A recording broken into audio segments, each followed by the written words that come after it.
Comme vous avez pu le voir dans le titre, cette vidéo parlera des indications de temps et de lieu. Si ce titre ne vous parle pas trop, c'est normal, je vais vous expliquer. Ce que je veux dire dans les indications de temps et de lieu, c'est les textes que vous mettez entre les plans d'un film pour informer le spectateur du temps et du lieu de la scène.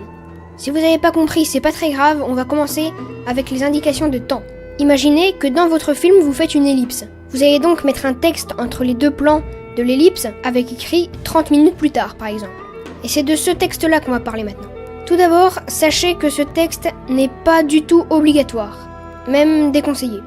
D'ailleurs, la seule condition pour laquelle vous pouvez mettre un texte comme celui-là, c'est que cette information ne soit pas explicable autrement, comme par exemple dans les dialogues ou en montrant un quelconque objet. Cependant, s'il n'est pas explicable autrement, vous pouvez le faire, mais il faut bien savoir le faire, et je vais vous expliquer. Tout d'abord, faut que ce soit beau, évidemment. Regardez, ça c'est ce que ferait un amateur. D'ailleurs, on a tous fait ça un jour, et ça c'est ce qu'on pourrait faire, par exemple, pour un film. Si vous faites ça, c'est bien.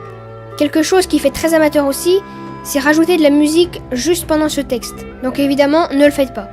Sinon, en plus, vous pouvez laisser le son de la scène derrière, qui pourrait faire la transition entre les deux plans, ou mettre une image de la scène derrière ce texte. Si vous faites ça, faut plutôt que ce soit un plan fixe. Maintenant, les indications de lieu et d'heure. Vous avez tous déjà vu dans un film, en bas à gauche du plan, une indication de lieu et d'heure au début d'une scène. Et bien la plupart du temps, ça ne sert à rien. Bon, si ça sert vraiment, vous pouvez le faire, mais trouvez-moi une situation, il n'y en a pas beaucoup. J'ai rien de plus à dire là-dessus. Maintenant pour les textes de lieu, c'est-à-dire quand il y a deux actions en parallèle à deux endroits, et que vous intercalez entre les deux plans des deux endroits des textes qui indiquent le lieu. Les inconvénients, c'est que ça coupe le rythme de l'action, mais ça peut être voulu. Dans un but humoristique par exemple. Le deuxième inconvénient, c'est que c'est assez moche. Ça, je vous conseille de pas l'utiliser même si c'est utile.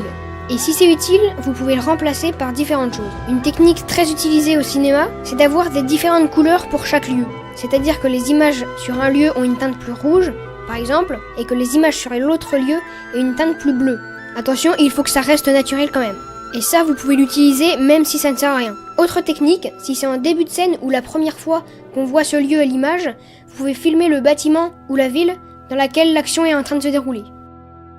J'espère que cette vidéo vous permettra de rendre vos films un peu plus pro. En tout cas, j'espère qu'elle vous a plu. Merci de l'avoir regardé jusqu'à la fin. Et évidemment, on se revoit dans 2 semaines.